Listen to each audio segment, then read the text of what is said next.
What is going on, everybody? Welcome to the show. Another Thursday, another episode of Simply Sessions, and I'm rocking the new mic today. And I've got to give a hats off to my partner in crime here, who's going to be on in a moment. But this was a gift from the Nico of Simply Bitcoin. He's going to be in here in a second. We're going to be talking news, but I like it. I like the crispy, bassy. I barely have to do anything, and it's just like booming bass. I feel like Preston Pish over here. Anyways, very excited. We got plenty to talk about. You know, there's the whole debacle around fake ETF news. We got Javier Milei having interesting roadblocks in his campaign. We've got a whole bunch of stuff going on. Nico's going to fill us in. Of course, this is live. Anything can happen. So I defer to my friend Bill here. We'll do it live. Okay. We'll do it live. Fuck it. Do it live. I'll write it and we'll do it live. And thing sucks. If you have not already, please do hit like, subscribe, share. That little like button is just below in the screen right here. Just tap that, smash it, share it, all that good stuff. That really helps the show. Get it in front of more eyeballs. I am Ben with the BTC Sessions. This is your Simply Session.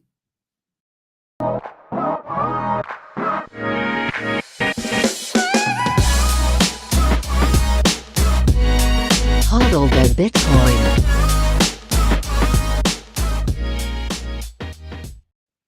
Before we bring in Nico, let's take a look at where we are in the market right now. This is timechaincalendar.com.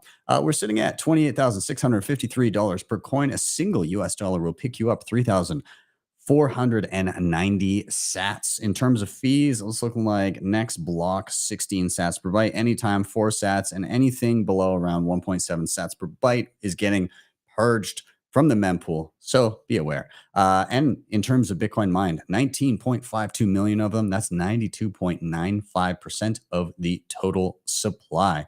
Shout out to sponsor of the show, hodlhodl.com. If you're buying Bitcoin and you want to prioritize peer-to-peer trading, instant self-custody, and no KYC, this is the place to go. You can sign up with nothing more than an email address. Once you're logged in, choose a currency, payment method, and amount. Start viewing offers immediately and stack in non-KYC sats. Links are down below. Of course, when you stack those non-KYC sats, you're going to want to secure them with some of the best hardware on the market. CoinKite is killing it. I love my Cold Card Mark IV. It's my go-to hardware of choice. I've got all their other goodies, tap signers, sats cards, block clocks, open dimes, all of it. And I've pre-ordered the Cold Card Q1 and the Sats link. I'll be chatting about that later on in the show too. And if you want any of that, head over to coinkite.com. Use code BTC Sessions for 5% off everything in the store. Backups are also important. Seedor has you covered in that department. You can protect your seed phrase from the elements, fire, water, corrosion, all of that stuff. And they have one of the most beautiful, robust, and premium options on the market. It's got a capsule and disc design. If you want to swap out your seed phrase, all you have to do is just grab some more discs, which is cheap, cheaper than throwing out a plate, hey? And it has a full set in which you can basically get your sort of starter set and have 1 or 2 seed phrases, and you can order more capsules if you need. So check them out. Links are down below based on location for the best shipping options for you. Nunchuk has you covered with multisig, namely assisted multisig. They've got their Honey Badger program. What is it? Well, you sign on with your mobile device. You can set up a multisig with tap signers, cold cards, and a ton of other hardware options. They'll hold 1 key, you hold 3. And then once you're in there, you've got an assisted multisig with built-in inheritance planning. Your sats will get to your next of kin if anything should happen to you. And the whole thing is no KYC. So check them out, nunchuk.io. I've got a full tutorial if it tickles your fancy. And finally, shout out to Start9, your sovereign computing solution.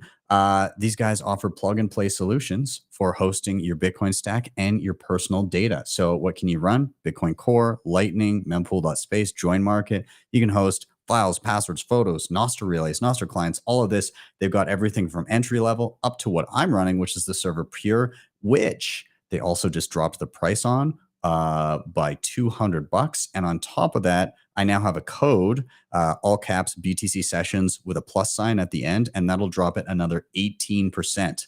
So that drops it close to $400 all around. So if you're looking for early Christmas gifts, check out star9.com.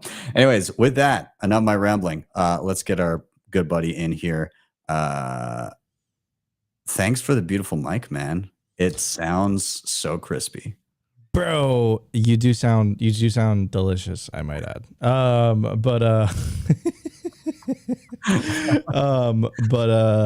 Yeah, dude, so I don't know if you remember this, but you originally, I asked you what camera I should get when I started, simply because I was using a webcam initially. And you told me the the 6300 Sony. Yeah. And I was like, at that time, like I had this very small following, and I was like bugging you in the DMs. I'm like, bro, how do you set this up? How do you set this up? So, oops, I never forgot that. And, so I was like, it's the least I could do. So, well, dude, I'm glad. And you were here in studio back a few months ago. And so it was kind of cool. But now we'll be able to have extra mics and stuff. Next time you're in town, we can just cue it up and sound super, super professional. Super crisp. Super crisp. I'm Yeah, stoked, man. But yeah, dude, the Simply sessions just we keep leveling up, man. I don't know. This is crazy. It's crazy. Yeah. I love it. Well, dude, let's dive into it. What's been going on in your world? What's going on in Bitcoin? What's top of mind lately? So, the Opti's ex-girlfriend, Christine Lagarde. I know. I don't know what Opti did to her to break her heart. But something happened there. And actually, it was just discovered that there was, according to the Bitcoin Bugle, which is a very reliable information source. So reputable. No fake news. No fake news whatsoever. That there's leaked messages between Opti and Lagarde show plot to convince Bitcoiners about CBDCs. So very, very disappointed in Opti. Okay, yeah. Bad dad joke. I'm becoming a dad, so I have to make the dad jokes. In all seriousness, this is not a joke. This looks like a joke, but it's totally not a joke. This is Christine Lagarde basically putting her foot down. And she's basically saying that, look, fiat currencies are the future. Central bank digital currencies are the future. This is a tweet that she released. This is real. Like I'm seeing this and I'm like, this is insanity. But she goes on to say the euro is key to our European unity. A digital euro existing alongside cash would future-proof our currency. That's a very interesting statement, Ben, because she wants to reiterate that we're not getting rid of cash. The cash is still going to exist. Don't get scared. Yeah. It would be safe and easy to use and free of charge. While the decision whether to issue a digital euro will be taken later, we're now launching the preparation phase. So let's see what she has to say. The digital euro is on the move. Yesterday, the Governing Council of the ECB approved the opening of the preparation phase. It will be a journey, and we will walk the journey together with the legislator. All European institutions will be involved to make sure that Europe is equipped with the currency of the future. Cash is here to stay. You will have all options, cash and digital cash. So what does it mean for you?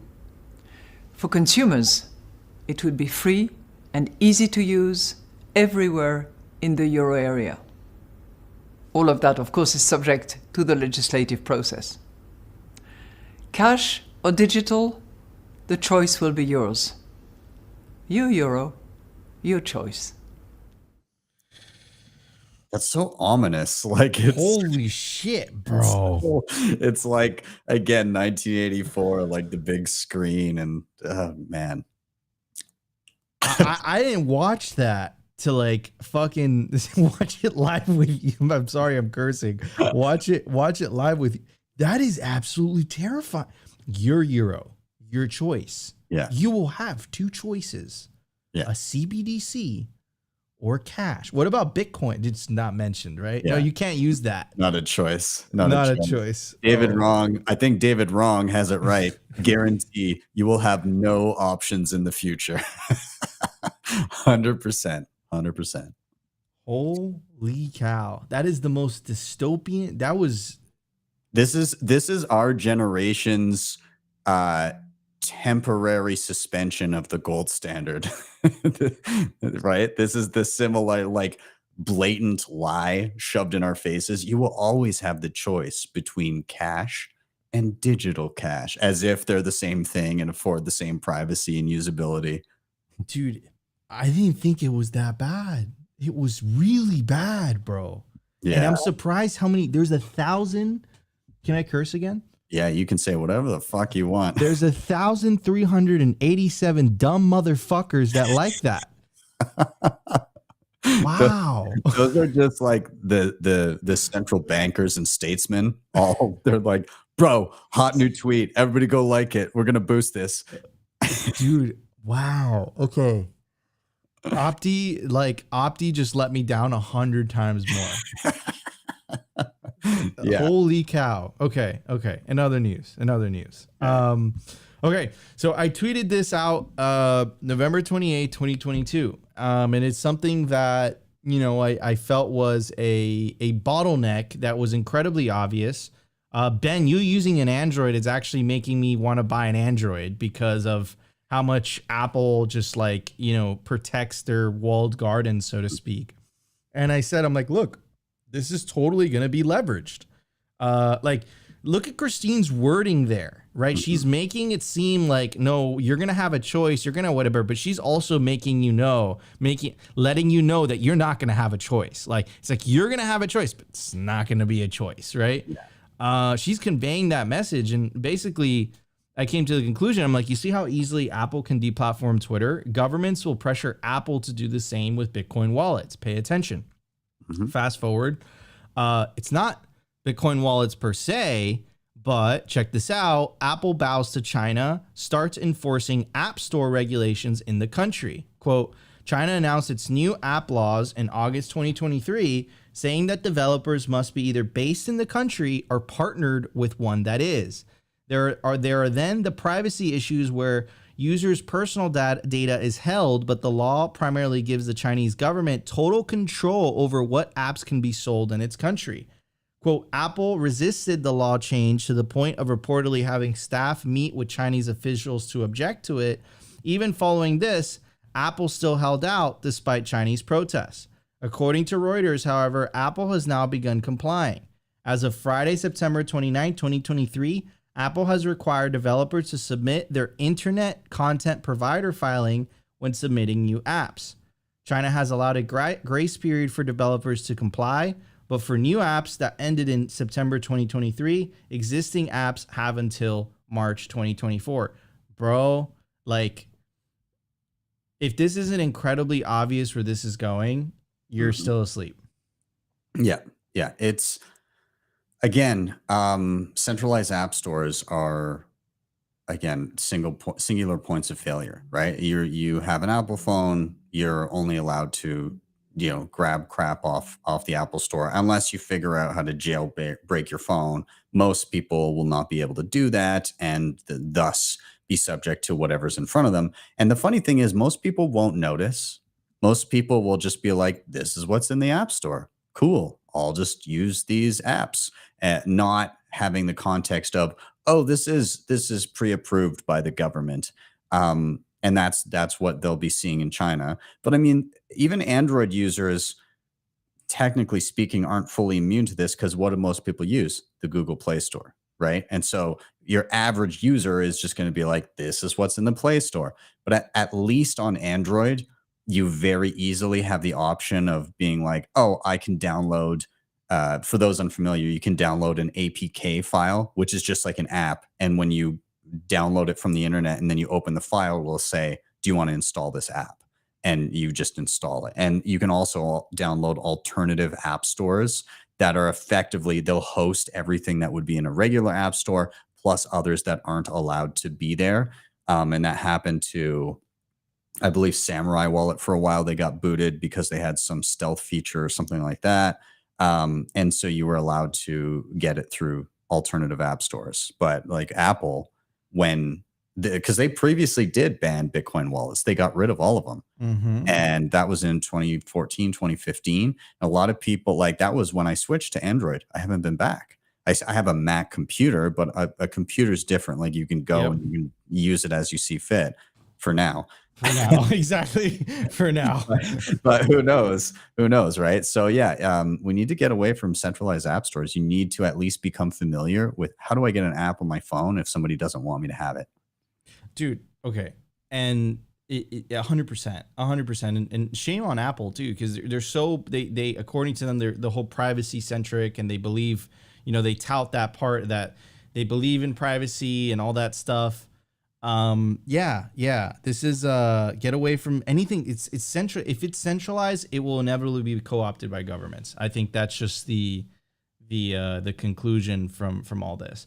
Yeah. Anyways, moving on to the debacle that happened. I don't have the original tweet because they deleted it, but essentially on Monday, CoinTelegraph reported that BlackRock iShares spot Bitcoin ETF was approved. Quickly thereafter, the reporter that was going to interview Larry Fink, who's the CEO and chairman of BlackRock, confirmed to her name is Eleanor Tourette. BlackRock has just confirmed to me that this is false. Their application is still under review. And take a look at the apology, which says, we apologize for a tweet that led to the dissemination of inaccurate information regarding the BlackRock Bitcoin ETF. But Dylan LeClaire has a great point, right? You could have just deleted it and claimed to have been hacked, which begs the question, what was the price tag for such a tweet? $1 billion got wiped out of Bitcoin open interest alone. Such a headline was extremely profitable for anyone who knew in advance it was fake, both on the upside and the retrace, which is 100% spot on. Now, here's their official apology letter, which is interesting to say the least. They first go on to say they're incredibly grateful, 10 years, blah, blah, blah, blah, blah. And then it went on to say, earlier today during routine coverage, CoinTelegraph's social media team posted a message on X without prior editorial approval stating that the United States Securities and Exchange Commission has approved BlackRock's iShares Spot Bitcoin Exchange Traded Fund, or ETF. This was false, the result of misinformation. The news lead originated from an unconfirmed screenshot posted by an X user who claimed it was from the Bloomberg terminal. CoinTelegraph did not ultimately publish an article with this incorrect information, but we deeply regret posting this in error on X and the impact it has caused. So I'm sorry if I wiped you out. I apologize. Now, check this out. This isn't X. This is Telegram, right? Yeah. So they were sourcing this information from Telegram. And now take a look at how convenient this is. This is the user that supposedly broke the news. They conveniently deleted their account. So, like, just put one and two together. Like, what Dylan was saying is extremely true. This was extremely profitable if you knew beforehand and afterwards. And they're just saying, we apologize. It came from a Telegram account that is conveniently deleted. We're sorry, right? Like, I don't know, bro. I kind of just don't believe it, to be honest with you. There's definitely incentive there, right? Like the incentives are huge. And again, a lot of people got wiped out in a short amount of time. Again, if anybody was privy to that information, then, and I mean, it's wild to me that it got posted. Also, I like that the article there, they're like, you know, it could have been worse, basically, is what they're saying. They're like, we could have made an article about it, but we didn't. Pat on the back to myself. But we're still sad about the tweet. Like, and it got left for so long. The best was the edit to it, where it was like, ETF approved, and then like, this tweet has been edited, comma, reportedly. And then in the chat it says them like, from now on say reportedly if you don't know the source. And then like the comments below the reportedly thing were like, bro, you reported it. Oh man. I feel okay. So one thing I'll say is I feel bad for Joe, like Joe Hall, who works there, who's Yep. awesome. He He's was like, getting eaten alive. yeah, like he's the best person there. I gave him a poke, like just like in jest, but I know that like it was obviously stressful as hell for a lot of people that he works with, rightfully so, because holy shit, what a mistake. But yeah, the other thing about it is like just in minutes, Bitcoin jumps 3 grand on like unsubstantiated fake news. And then so like when the real shit hits, you'll see Dude. that and much more. But also, obviously that's a double-edged sword. Yeah, bro, people, you could tell there's so much, and Larry Fink actually said this in an interview, there's so much interest sitting on the sidelines. Yeah. That like, like people are just like waiting for this thing. But yeah, I feel bad for Joe. Like holy cow. Also, understanding Bitcoin, if you're trading news, you deserve to get wrecked. Yeah, dude, spot on. 100%. Stack your sats, ignore the news. You already know what's up with the Bitcoin. You already know the true value of it. Just stack and ignore. It's fun to talk about this shit, but like us talking about this isn't affecting the way that we're stacking, right? Yep, exactly. Yeah, dude, just stay humble, stack sats, and stay solvent. That's literally, it's an easy formula. All right, in other news, moving on to Argentina. This weekend, it's going to be a very, very consequential election. An outsider, outside of the mainstream political parties in Argentina, due to the more than 100% inflation that the country is currently enduring, people they want to try an alternative. Then that's very similar, by the way, of how Nayib Bukele won. And literally the name of Nayib Bukele's party is called Nuevas Ideas, which literally stands for new ideas. People are sick and tired of the traditional left-wing and right-wing party in Argentina. So they fell in love with this libertarian candidate. And I'll be honest with you, a lot of this stuff that he's said in videos, like, holy cow, he's like ending the central bank, ending all the government, ministries, it's some crazy rhetoric, but people are suffering. People are desperate and they're buying into, what this guy is saying. He is an Austrian economist. He's a libertarian and he's a fan of Bitcoin, right? And Argentina is a lot bigger country. It's a G20 country, I believe, than El Salvador. So if this guy gets in power, it's pretty good news for Bitcoin. And I got to say, the legacy media's reaction to him, right, is a pretty good indication that the man is over the target. And he's currently leading the polls.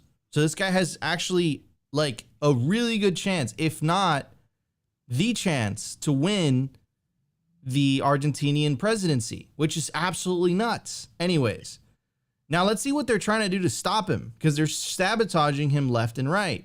So there's a Wall Street Journal article, and here is the current part of the current ruling government. They got rid of the income tax altogether. You heard that right. The income tax. They just got rid of it conveniently about a month or a couple weeks before the election. Literally, read my lips as candidate for president. No taxes at all. And conveniently, he is part of the ruling party. And that begs the question, right? And Jimmy Song actually, summarized it perfectly. He says, so Argentina has abolished the income tax ahead of its presidential election in a last-ditch attempt to defeat the libertarian candidate who's leading in the polls. This proves, 1, they're printing money. They really don't need to tax you explicitly. Number 2, that inflation itself is a stealth tax that can be imposed without any legislation or transparency. The mechanics of money are going to become way more obvious to people going forward. Here's another take from Samson Mao. The current Argentinian government's ploy to abolish income tax and prevent Milei from being elected president just accelerates the failure of the legacy system. If they could abolish it in an instant, they can reinstate it in an instant. I hope the people of Argentina see through it. Now, this brings me to the last point. They're so desperate. Not only are they literally eliminating income tax, right? Conveniently a month before the election, if they say, if you vote for me, no taxes for you, they're also using Lawfare. They literally charged him with a crime. And when I read you what they charged him with, it's insane. Prosecutor files a case against Argentina's frontrunner Javier Milei days before presidential election. Now let's read what the crime is about. A prosecutor launched a criminal case Friday against Argentina's frontrunner in this month's presidential elections, accusing Javier Milei of deliberately causing a drop in the Argentine currency when he encouraged citizens not to save in pesos. I don't think he needed to tell them not to do that, though. Why is he so popular? Probably because of the shit that he's saying. And they're like, no, don't say that because it's causing the currency to drop. It has nothing to do with the money printing. Like, bro, like you can't make that up if you wanted to. It's like, again, the fact that they've abolished income tax. Jimmy Song is completely right. They abolish income tax because they don't need it, because they are extracting wealth through monetary debasement, right? Like, you know, they're taking purchasing power away from people through that mechanism. And it proves that by them abolishing it, because the next question is going to be, everybody's going to be like, well, wait, how do they have money to pay for things? Oh, they printed it. Also, I still can't save. No matter how much I save, it doesn't seem to work. It's almost as if my currency isn't worth shit. And then they villainize the front runner for pointing out that it is a tax, for pointing out that they're extracting wealth from people. So yeah, I don't know what else to say, but it's very obvious that they don't like his message. They know that it takes away their power. 100%. And that's what it's about. Like, they don't actually believe what the fuck they're charging him. It is so, it actually, like, it's like the charges themselves, it's like a Freudian slip. Like, like they're revealing, like, it's so absolutely insane. What total clown, like, they don't call it clown world for no reason. Anyways, speaking of, I wouldn't call this lawfare, but I would call this more information warfare. You know the New York Times. We all love the New York Times. You know, there's the same New York Times that released the propaganda hit piece that Walker America did such a great job. You know, starting the Twitter movement, Stop the Presses. And they released an article called "The Real World Cost of the Digital Race for Bitcoin." Yeah, and that article says Bitcoin mines cash in on electricity by devouring it, selling it, and even turning it off. They cause immense pollution. In many cases, the public pays the price. So the rhetoric is very, very precise. It's trying to paint a picture. And Bitcoiners actually discovered, because this is a part of Texas where there's always clear skies, that they actually doctored this image to make it seem hazy and polluted, right? And then again, this idea, right, that Bitcoin causes immense pollution. I love the video by Pierre Richard, where he literally put a meter behind the ASICs, and it showed that Bitcoin miners don't release any CO2. Electricity production releases CO2. But you know what also uses electricity? Video games, washing machines, toasters. So why is it that they're focusing on Bitcoin mining itself? Well, I think it's the same reason that they're going after Javier Milei, right? It's a threat to the status quo. Remember the video of Christine Lagarde in the very beginning of the Simply Sessions show. You will have a choice. They're trying to get rid of one of those choices. That's the whole point of this. So, okay, so why am I talking about this? This is old news. This is another article from the New York Times, right? Senators want to know if Russia can senators want to know if Russia can use cryptocurrencies to skirt sanctions, right? Now, this brings me to the latest article, and it is just as absurd as the previous one. Across US, Chinese Bitcoin mines draw national security threat. Microsoft reported one site in Wyoming because of its proximity to a data center and nuclear missile base. Records show other cryptocurrency facilities have ties to the Chinese state. That's right, ladies and gentlemen. Bitcoin mining is a threat to America's nuclear arsenal. That's like, you can't make this shit up if you fucking tried, bro. Okay, I know I'm cursing a lot this show, but this is absurd. This is insanity. Okay, so let's take a look at the rhetoric because it's actually pretty funny. When a company with Chinese origins broke ground last year on a crypto mining operation in Wyoming, a team at Microsoft that assesses national security threats sounded the alarm. Not only was the site next door to a Microsoft data center that supported the Pentagon, it was about a mile away from an Air Force base that controlled nuclear-armed intercontinental ballistic missiles. Look, guys, the fact that they put threat, national security threat, mining operation, nuclear-armed intercontinental ballistic missiles in the first two paragraphs tells you exactly what they're trying to do with the fucking framing. They're trying to scare the living shit out of the uninformed, right? Yeah. And they're trying to plant little ideas and seeds so that when you read this article, you know, and you go to your Thanksgiving dinner, you're like, listen, Bitcoin is a threat because it might compromise America's nuclear armed capability. Like, it is so absurd what they're trying to do, bro. Maybe I'm seeing things, but hey, look, the New York Times does not have a good history of being pro Bitcoin, I would say. They're running out of like even quasi credible FUD. Now they're just like, they're gonna get our nukes. they're running out of everything. Could you imagine Pierre Richard making a video rebuking this? Yeah, him like with like something to measure like signals and everything. It doesn't seem to be any signals outside of this nuclear facility. Bro, could you imagine him just taking an ASIC like right in front of like a U.S. military base and just like plugging in? I've wired into it. It doesn't seem to be taking control of these nukes like I wanted.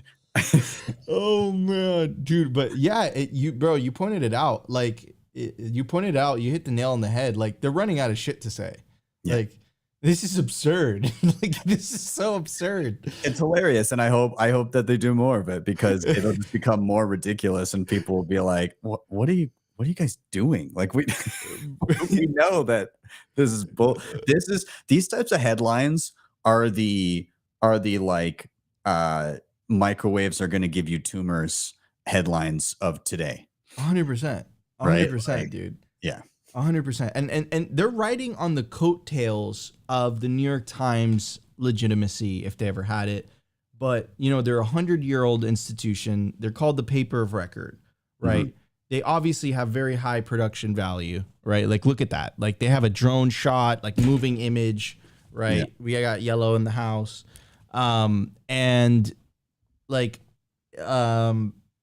You know, they're using that to try to like convince people of things.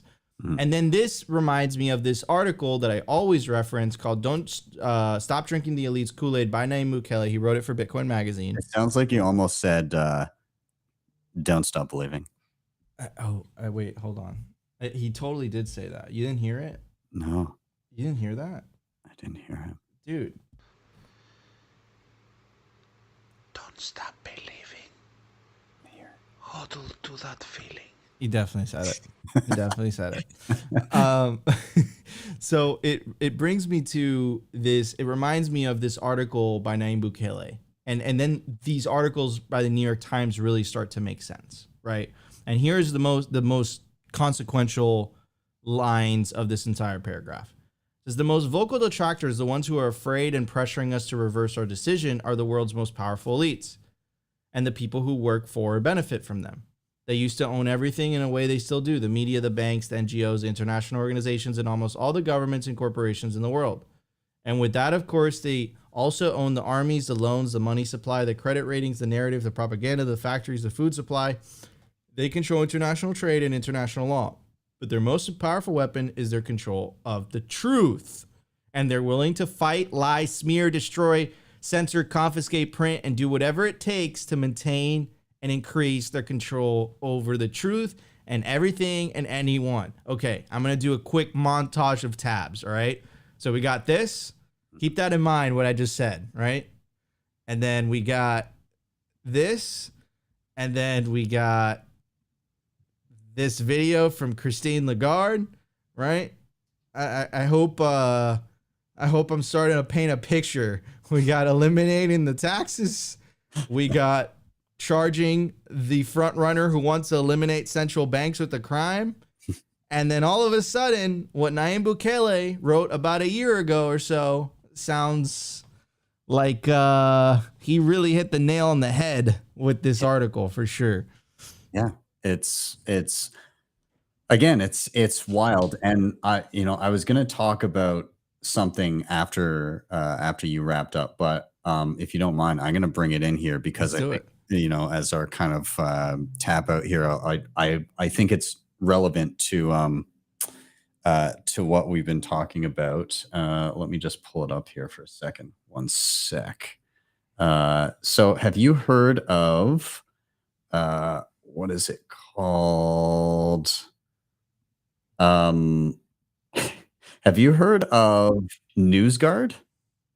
I have heard of Newsguard, yeah. Yeah. Okay, so this is interesting. 1 second here. I'll bring it up. Where is it? There it is. So this was shared out earlier. Mike Benz tweeted out, Elon, for your peripheral vision, Jimmy Wales advises Newsguard, which is knee-deep in a plot to get governments to bankrupt alternative news. Newsguard worked with the EU on disinformation code. Its business model has disinformation compliance services with censorship laws it promotes. And so, again, opinion, what I learned in my quest to fix America's social media problem, the underneath it says Congress is going to have to force internet companies to use it, aka use Newsguard. And then it says European Commission announces Newsguard as new prospective signatory to the Code of Practice on Disinformation. Newsguard offers targeted services, free audits to help brands meet new GARM misinformation standards. And again, this is the co-founder of Wikipedia that's heading it up. But it sounds like, and I memed it, let's see who you really are, Newsguard, Ministry of Truth. But again, they want a Ministry of Truth. They want a centralized entity that they can go to and say, yo, this is true or this is not true, and everybody toe that line regardless. And we saw plenty of this over the last couple of years. There's going to be more of it to come. And 100%. And people need to watch out for it because it's scary as hell. Don't fall for this crap. And again, this is why we have alternatives. This is why we have things like Nostr. This is why we have alternative media, and we need to make sure that we're resilient to platforms like YouTube, like X, like whatever other social media is out there. The traditional, we'll call it I don't know, trad social or something like that. That type of stuff. You're going to start to see more and more blockades when it comes to information as they get more and more scared about losing power. 100%, 100%. This is this was all talked about in the Sovereign Individual, right? The rise of information technologies, the rise of the internet, the disintermediation of information and money. Was going to empower individuals, and then the balance of power would shift from the state to the individual. And I think that's what we're seeing right now. And the state that has been so used to this centralized power for so long, they're freaking out. They don't know what to do, right? So they're trying to it's Newsguard. No, it's legit. And then the meme, you uncover it. No, it's the government the entire time. What's happening in Canada, bro, with the Instagram and stuff, that's terrifying, man. Yeah. Again, it's under the guise of promoting and bolstering Canadian content, but they can very much get rid of Canadian content if they deem it not Canadian enough.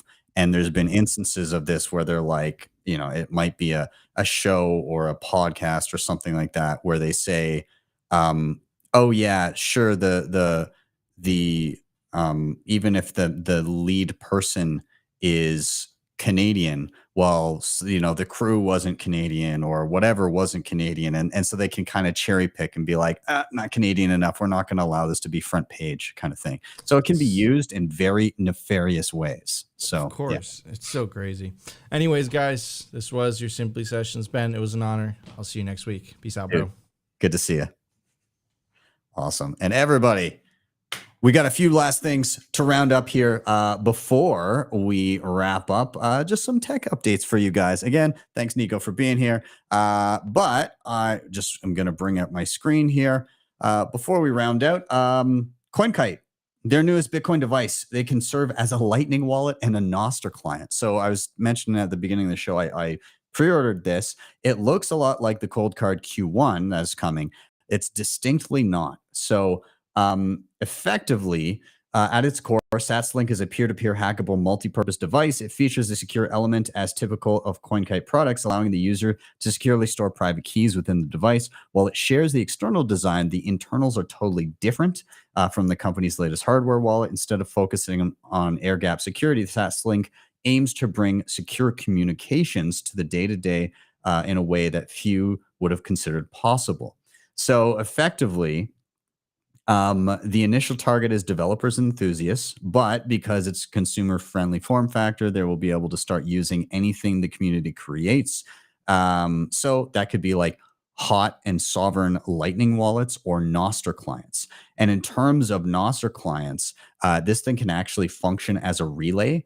So you can relay messages on a mesh network established between peers that never actually hits the internet. So you could have like your own kind of basically local Nostr network set on a mesh network with no internet and use SatsLink as your secure storage for your Nostr key and relay things there. Yeah. So anyways, wild. Super interesting. I'm curious to get my hands on it. Keep going. OpenSats announced its third wave of Nostr grants. So OpenSats have obviously gifting and offering grants to developers in Bitcoin and in Nostr, but they just offered a wave to a whole bunch of different clients: Nozzle, Blowwater, Nostr, Nostrocket, Snort, Zap.stream, Algia, I think that's how you say it, Nostr Watch, Relay Tools, Nostri, on Sendai, I'm not sure how to say that one, and 0x Chat. So congrats to all the people working on Nostr that just got some grants. Kudos. Moving on, really quick one here. Blue Wallet. Seems like they've been kind of in the background lately, but they just dropped a new feature, airdrop multisig cosigner. So in Blue Wallet, if you're unfamiliar, you can set up a multisig natively on mobile. But now you can actually just airdrop the public key that is going to be another part of that of the quorum without having to do all this like back and forth files and stuff like that. You can just do it directly on the device with an airdrop. I haven't tried it myself yet. But yeah, anything that makes relaying that information simpler between users or between devices, I'm all for it. So hopefully I'll be able to do a video on that soon. Moving on. Okay, I waffled over whether I was going to cover this one, but what the hell. Wasabi Wallet announces CoinJoin API for enterprises. Let's start with the disclaimer. Wasabi Wallet's default coordinator, ZK Snacks, has partnered with Chain Surveillance Company to scan all UTXOs and prevent any flagged UTXOs from entering its CoinJoin rounds. Keep that in mind. Nonetheless, they've created an API for collaborative Bitcoin transactions that are accessible to anyone, including companies that want to add powerful and robust privacy features to their Bitcoin products, such as wallets, brokers, custodians, and more. I mean, caveat, available to anyone except unless your UTXOs get flagged. But nonetheless, I guess in general, having more CoinJoin happening, even if it's pre-flagged and pre-chain surveilled, it will make other forms of CoinJoin. It'll be like, where did that come from? Who knows? Yeah, I don't know. I'm conflicted about this. Nonetheless, I guess we'll just not even comment on it. Let's keep going. Peach Bitcoin. So this is like a peer-to-peer app that you can obtain Bitcoin with. It's primarily in Europe, if I'm not mistaken. But yeah, you can get peer-to-peer sats. But they added the ability in the app because you actually have your own private keys in the app, and then you can trade from there. But you can add a link to your own node so you can verify things yourself. That's really cool. Kudos to Peach. Lightning Labs, they just announced their first mainnet release of Taproot Assets, a protocol for assets on Bitcoin and Lightning. With this release, developers can issue financial assets on-chain in a scalable manner. Today marks a new era of multi-asset Bitcoin. So, stable coins, things like that, securities, probably shitcoins as well. Somebody's going to do shitcoins, obviously. But interesting. I'll have to play around with it. Again, it's very early. It's probably not super usable yet. You're probably going to need command line to even tinker with it. But nonetheless, if it's useful for some people, I could see it being useful in like, I don't know, maybe somebody wants to own stocks, but they want to be able to hold those stock certificates like completely on their own, if that became a standard. But you got to allow, you have to have people have that become a standard, and that's anywhere near to happening. So I don't know. We'll see how useful it is. I'll play around with it. I'll learn. I don't know if I have much more to say about that. I mean, you could already do this on Liquid, I suppose, but we'll see. We'll see if it gets more traction on Lightning. If it's a good idea, people will use it. If it's not, then they won't. But yeah, let's keep going. Okay, so this is interesting. Elon Musk announced that soon they are going to charge people $1 per year to ensure that they're not a bot. If you don't pay your $1 per year, then you will not be able to post on X. And while initially that might seem like maybe that'll stop bot activity, and maybe that's a good thing. Anita Posh here makes a very good point. Elon Musk is doing everything to kill Twitter. Millions of people won't be able to pay for this innovative spam protection, not because $1 a year is too much, simply because they have no way to pay. Zimbabweans, Iranians, everyone without ID, basically any person that doesn't have an approved way to pay will not be able to do this anymore, will not be able to use X. You're effectively saying, hey, do you have access to international banking? No? Well, you're not allowed on this social media platform. So that's super shitty. If they were to implement, hey, you can pay in Bitcoin, hey, you can pay with Lightning, then that might undo some of that. But yeah, Anita has a very good point here. That's why we have Nostr. Let's keep going. Last couple things that I've been playing around with this week. Lightning Network Plus. I've done a video on this. You can do liquidity swaps and set up basically Lightning channels with multiple people in a ring. But they also just added a new feature called Liquidity Pool, which I have been playing around with. This basically allows you to pay for credits to be able to receive inbound Lightning channels, or you can earn credits by opening outbound Lightning channels to other people. That gets you credits, and then that gives you the ability to receive inbound Lightning channels from others. So it's kind of like again, peer-to-peer type of thing, but you don't need to have everybody in a liquidity swap at the same time. I just tried it out the other day. Seemed relatively intuitive, worked well for me. I'm going to play around with it, and then eventually I shall do a video. The other thing that I was playing around with in the realm of Lightning was amboss.space. I've done some videos on things like Magma there. Hydro is liquidity automation. So basically you can link your node, and then you can say, hey, I always want to, on a weekly basis or daily or whenever, I want you to check my node's capacity. If at any point my inbound capacity or whatever it may be is below a certain threshold, I want you to open up or basically purchase new channels for me to make sure that I always have inbound liquidity, which could be very, very useful for merchants that need to make sure they have inbound liquidity. So nonetheless, super cool. I tried that out as well. I'm going to be playing around with it. I'll let you know how it goes. I haven't dropped below my threshold yet, so we'll see what happens. Okay. And last thing on the privacy front. So Watcher Guru tweeted out, U.S. Treasury Department calls to crack down on crypto mixers, claiming they're used for money laundering by terrorists and criminals. I retweeted and just said, privacy is not a crime. You deserve the ability not to have every person easily audit your net worth. If you agree, learn how to coin join, learn how to obtain Bitcoin without KYC, and build out local circular economies. And I attached a playlist of various Bitcoin privacy tools that you can check out. If you don't like the idea that somebody's going to tell you that everyone should be able to see everything about all of your financial transactions at all times and be totally transparent, then learn about Bitcoin privacy techniques. There's plenty to learn.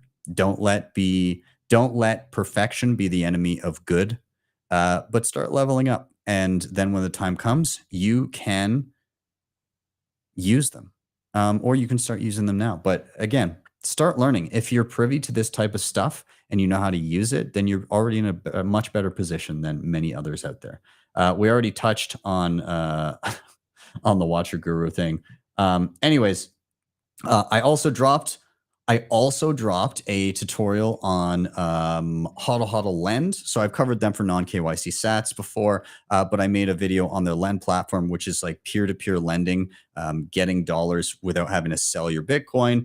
And it's non-KYC, and there's no it's non-KYC, and there's no rehypothecation. So you can always audit that your sats are there in the escrow.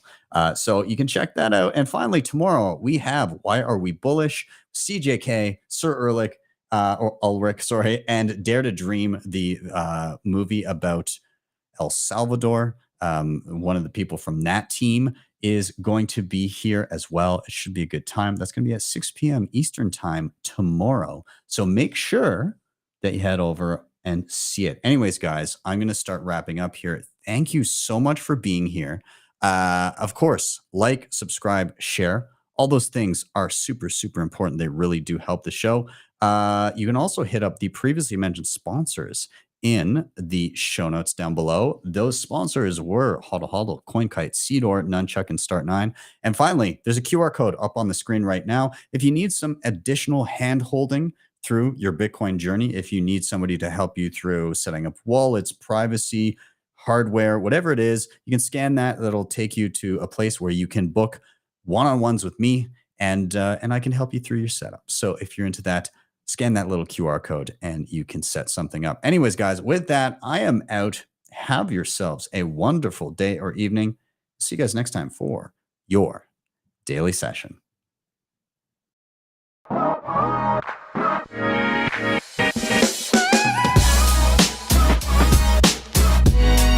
HODL the Bitcoin.